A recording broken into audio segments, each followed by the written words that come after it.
అమరావతి రాజధానిలోని మహిళలను కించపరిచే విధంగా వ్యాఖ్యలు చేసిన వారితో పాటు ఆ ఛానల్ నిర్వాహకులైన వైఎస్ భారతిరెడ్డి, జగన్మోహన్ రెడ్డిలను వెంటనే అరెస్టు చేయాలని తెలుగు మహిళలు ఒంగోలులోని తాలూకా పోలీస్ స్టేషన్లో ఫిర్యాదు చేశారు. తెలుగు మహిళ ఒంగోలు పార్లమెంట్ నియోజకవర్గం అధ్యక్షురాలు రావుల పద్మజ ఆధ్వర్యంలో పెద్ద సంఖ్యలో తెలుగు మహిళలు ఒంగోలులోని తాలూకా పోలీస్ స్టేషన్కు చేరుకున్నారు. భారతి, జగన్మోహన్ రెడ్డిలపై లిఖితపూర్వకంగా ఫిర్యాదు చేశారు. అనంతరం తెలుగు మహిళా నాయకురాలు రావుల పద్మజ, ఆర్ల వెంకటరత్నం, నెడమరూరి పావని, కుసుమకుమారి, పెద్దిశెట్టి వరలక్ష్మి మీడియాతో మాట్లాడారు. ఈ నెల 7వ తేదీ సాక్షి టీవీలో జరిపిన డిబేట్లో కొమ్మినేని శ్రీనివాసరావు వ్యాఖ్యాతగా వ్యవహరిస్తూ కృష్ణంరాజు అనే జర్నలిస్ట్ అమరావతిలోని మహిళల గురించి అసభ్యకరంగా మాట్లాడటాన్ని వారు తీవ్రంగా ఖండించారు.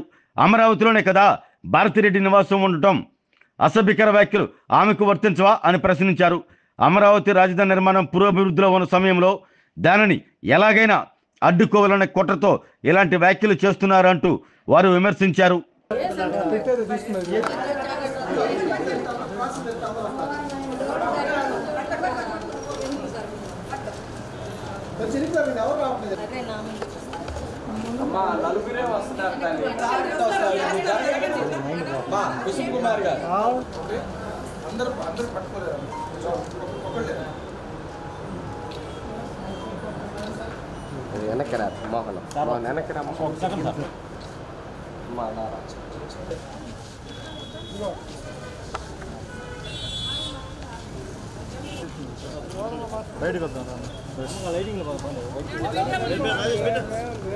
అమరావతి రాజధాని గురించి నిన్న డిబేట్లో సాక్షి పేపర్లో ప్రముఖ జర్నలిస్టు, ఆయన పాత్రికేయులు మన కొమ్మినేని శ్రీనివాసరావు గారు, కృష్ణరాజు గారు వ్యాఖ్యానించటం సభ్య సమాజం తలదించుకునే పరిస్థితి. అమరావతి మహిళలు వేశ్యలా అని మేము ప్రశ్నిస్తూ ఉన్నాం. అమరావతి అంటే రాష్ట్రం 13 జిల్లాలు కూడా అందరికి సంబంధించింది. 13 జిల్లాల నివసించే మహిళలు కూడా అందరూ వేశ్యలేనని చెప్పి మేము ప్రశ్నిస్తూ ఉన్నాం. మేము ఒకటే అడుగుతున్నాం, 11 నెలల ముందు మీరు మీ మంత్రులు కానీ, మీ జగన్మోహన్ రెడ్డి కానీ, జగన్మోహన్ రెడ్డి భార్య కానీ అక్కడ నివసించిన వారే కదా. మేము అదే ప్రశ్నిస్తున్నాం, వాళ్ళు కూడా అటువంటి వాళ్ళని చెప్పి మేము తెలుగుదేశం పార్టీ కూటమి తరఫున ప్రశ్నిస్తూ ఉన్నాం. మేము ఒకటే అడుగుతున్నాం, పొద్దుగా నిద్రలేస్తే చంద్రబాబు నాయుడు దైవభూమి అని చెప్పి అంటున్నాడు, ఇది వేశ్య భూమి అని చెప్పని అంటూ ఉన్నారు. చరిత్ర తెలుసుకొని మాట్లాడండి, ఎవరైనా సరే చరిత్ర ఏం చెప్తుందో మాట్లాడండి. ఏదైనా సరే ఆంధ్రప్రదేశ్ ఇంకా పతనం అయిపోవాలి, అభివృద్ధి చెందకుండా ఉండాలనే ఉద్దేశంతో కుటిల రాజకీయం చేస్తున్నారు మీరు. మేము ఒకటే కోరుతూ ఉన్నాం, ఈ విధంగా చేసుకోమంటే మీ పతనం తప్పదు. 11 కాదు, రేపు 1 కూడా రావు. మాదొకటే డిమాండ్, వెంటనే భారతిరెడ్డిని అరెస్ట్ చేయాలి, సాక్షి పేపర్ని బ్యాన్ చేయాలని కోరుతున్నా. నేను ఇంకోటి కూడా చెప్తున్నా, మహిళలను గౌరవించేదే ఆంధ్రప్రదేశ్ తెలుగు తల్లి అని చెప్తున్నాం. మేము భారతిరెడ్డిని గారిని కూడా నేను గౌరవిస్తూ మా చెరేబోలు కిరణ్ కుమార్ని సస్పెండ్ చేశాం.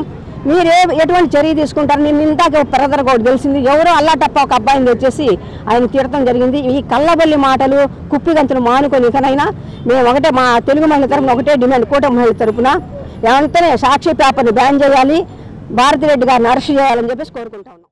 సాక్షి ఛానల్లో డిబేట్ పెట్టి కొమ్మినేని శ్రీనివాసరావు, కృష్ణరాజు గారు ఎనాలిసిస్, అతను ఒక జర్నలిస్టుగా ఏం నేర్చుకున్నాడో, ప్రజలకు ఏం నేర్పుతున్నాడో తెలియట్లేదు.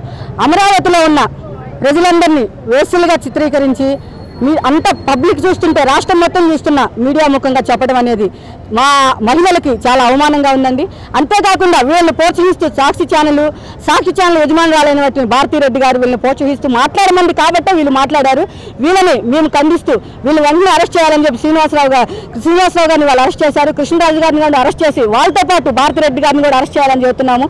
అమరావతి ముందుకు పరుగులు పెడుతుంటే అది ఓరేలోని జగన్మోహన్ రెడ్డి ఏదో ఒక విధంగా బురద జల్లాలని చెప్పి అమరావతి మహిళల మీద ఇలాంటి విషయమైన మాటలు మాట్లాడుతున్నారు. మీరు జగన్మోహన్ రెడ్డి గారు ఒకటే గుర్తుపెట్టుకోండి, మీరు ఇలాంటి మాటలు ఎన్ని మాట్లాడినా అమరావతి ముందుకెళ్ళిపోతుంది, అమరావతి ప్రజలు ఆనందంగా ఉంటారు. ఇదే మీకు తెలియజేస్తున్నాము. మీకు ఇప్పుడు 11 సీట్లన్నా ఇచ్చారు, నెక్స్ట్ వచ్చే 29లో ఆ 11 సీట్లు కూడా ఉండమని చెప్పి మీకు తెలియజేసుకుంటున్నాము ఒక మహిళగా.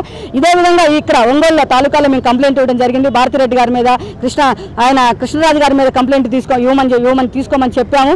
ఇదే విధంగా ఇట్లాంటి చర్యలు మళ్ళీ జరగకుండా కఠినంగా వాళ్ళని శిక్షించాలని చెప్పి మీడియా ముఖంగా కోరుకుంటున్నాం. 7వ తేదీ సాక్షి పేపర్లో వచ్చింది. ఆయన జర్నలిస్ట్ అయ్యింది కొంచెమన్నా సిగ్గు ఎగ్గు లేకుండా అమరావతి మహిళల గురించి ఆ పదం మాట్లాడాలంటే కూడా మాకు చాలా అసహ్యంగా ఉంది. అటువంటి పదం వాడారు. ఒకటి, ఎందుకంటే గౌతమ బుద్ధుడు అక్కడ పరిపాలించినటువంటి అమరావతిని, అలాగే అమరావతిని ఇంద్రావతి అని కూడా పిలుస్తుంటారు. ఆ రోజున ఇది ఎందుకంటే వీళ్ళకంత కడుపుమంట, అమరావతి రాజధాని అవుతున్నది, ఆ రాజధాని అవ్వకుండా చేయాలి, ఏదో ఒక బురద జల్లాలి అనే కడుపు మంటతో ఈ విధంగా చేస్తున్నారు. మీరు ఎన్ని చేసినా, ఎన్ని కుళ్ళు కుతంత్రాలు చేసినా, కుట్రలు పనినా మేము ఒకటే చెప్తున్నాం, అమరావతి రాజధాని ఆ మహిళల వాళ్ళ కష్టార్జితంతోనే ఈ రోజు అమరావతి రాజధాని అయింది. మీరు కాబట్టి ఇటువంటి మాటలు మాట్లాడుతున్నారు. దీని వెనకాల ఎవరున్నారు, ఈ సాక్షి పేపర్ ఎవరిది అన్నీ తెలుసు. భారతిరెడ్డి గారు మీరు ఒకటి గమనించుకోవాలి. మీ గురించి కిరణ్ గారు మాట్లాడారని చెప్పేసి బాబు గారు ఆ రోజు అతన్ని అరెస్ట్ చేయించారు. ఆ మాత్రం కూడా మీకు విజ్ఞత లేదా? మీకు ఆ మాత్రం కూడా సిగ్గు ఎగ్గు అనిపించట్లేదా? కాబట్టి వెంటనే సాక్షి పేపర్ని మూసివేయాలి, భారతిరెడ్డి గారిని అరెస్ట్ చేయాలని చెప్పేసి తెలుగు మహిళలందరం కూడా ఇవాళ రిప్రజెంటేషన్ ఇవ్వడం జరిగింది తాలూకా పోలీస్ స్టేషన్లో. వెంటనే చేయాలని చెప్పేసి తెలుగు మహిళలందరి తరఫున కూడా డిమాండ్ చేస్తున్నాం. కామరాజుగడ్డ కుసుమకుమారి, మనస్సాక్షిలో ఉన్నటువంటి ఓ వార్తా సంస్థ, అసత్యాలు మాత్రమే ప్రచురించేటటువంటి ఓ వార్తా పత్రిక, దీన్ని నిర్వహిస్తున్నటువంటి ఒక మహిళ భారతిరెడ్డి. అయితే ఆ సాక్షి పేపర్లో ఏం చెప్తున్నారంటే రాజధాని వేశ్యల రాజధాని అని చెప్పి మాట్లాడుతూ ఉన్నారు. ఒకటే భారతిరెడ్డిని సూటిగా ప్రశ్నిస్తూ ఉన్నాం మేము, మీ ఇల్లు ఉంది రాజధాని ప్రాంతంలో కాదా అంటే నువ్వెవరమ్మా అని చెప్పి మేము ఈ సందర్భంగా ప్రశ్నిస్తూ ఉన్నాము. గతంలో కూడా సాక్షి పేపర్లు ఎప్పుడు మహిళల్ని కించపరుస్తూ ఎప్పుడు మాట్లాడుతూ ఉంటారు. గతంలో వైసీపీ ప్రభుత్వంలో కూడా రాజధాని మహిళల పట్ల చాలా హేయంగా మాట్లాడారు. ఇది మహిళల మనోభావాలు దెబ్బతినే విధంగా ఉన్నాయని చెప్పి సందర్భంగా తెలియజేస్తూ సాక్షి పేపర్ని రద్దు చేయాలని చెప్పి యాజమాన్యమైనటువంటి భారతిరెడ్డి, జగన్ రెడ్డిని, అదేవిధంగా ఇలా మాట్లాడినటువంటి జర్నలిస్ట్ అయినటువంటి కొమ్మినేని శ్రీనివాసరావుని, కృష్ణరాజుని అరెస్ట్ చేయాలని చెప్పి సాక్షి పేపర్ని రద్దు చేయాలని చెప్పి తెలియజేసుకుంటూ, గతంలో కూడా మీరు మహిళల పట్ల ఇలా కించపరిచే విధంగా మాట్లాడినందువల్ల, సాక్షాత్తు సీతా సమానమైనటువంటి మా మేడం భువనేశ్వరి గారి మీద ఇలా మాట్లాడినందువల్లే తెలుగు ప్రజలు మొత్తం మిమ్మల్ని చీడరించుకొని 11 సెట్లకు పరిమితం చేశారని, ఇకనైనా సిగ్గు తెచ్చుకొని మంచి వార్తలు ప్రచురించమని, ఇటువంటి చెప్పుడు మాటలు, చెప్పుడు ప్రచారాలు కనుక చేస్తే మిమ్మల్ని చెప్పుతో కొడతామని చెప్పి ఈ సందర్భంగా హెచ్చరిస్తున్నాం. ఆరోగ్యమే మహాభాగ్యం అంటారు, కానీ ఆరోగ్యాన్ని నమ్మకంగా కాపాడే స్థానం ఎక్కడ? ఇది ఒంగోలులో మీకు దగ్గరగా మన Venkataramana nursing home private limited. Caring your life 54 ఏళ్ల విశ్వాసంతో ఇది ఒక హాస్పిటల్ కాదు, ఇది ఒక విశ్వాసం. 3 తరాలుగా వేలాది కుటుంబాలను ఆరోగ్యంగా నిలిపిన ఆదరణ. మా నిపుణుల వైద్య బృందం మా దగ్గర అనుభవం కలిగిన బృందంలో అందించే సేవలు neuro surgery, general medicine, diabetes, pulmonologist, general surgery, ophthalmology, urology, orthopaedic, ENT, paediatrics, dental surgery, anaesthesiology, gynaecology, cardiology, emergency మరియు క్రిటికల్ కేర్. ఒంగోలులో ఆరోగ్యానికి ఒక కొత్త శకం ప్రారంభమవుతుంది. వెంకటరమణ ఐ హాస్పిటల్ ప్రారంభించబడింది.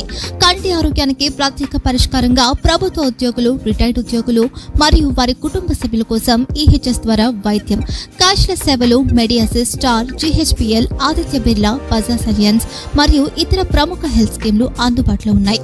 ఆరోగ్యశ్రీ, డాక్టర్ NTR వైద్య సేవా నిధి అందుబాటులో ఉన్నాయి. చిరునామా RTC బస్ స్టాండ్ ఎదురుగా, Kurnool road, Ongole. Phone number 08592282623, cell number 9100679099, eye hospital number 9866484770, website www.venkatramanarsinghome.com, Facebook www.facebook.com/VKRNH. Venkataramana nursing home, 3 తరాల విశ్వాసం, నూతనతతో కూడిన సేవ. మేము కేవలం చికిత్స చేయము, మేము శ్రద్ధ వహిస్తాం, పరిరక్షిస్తాం. సేవ చేయడం మాకు ధ్యేయం.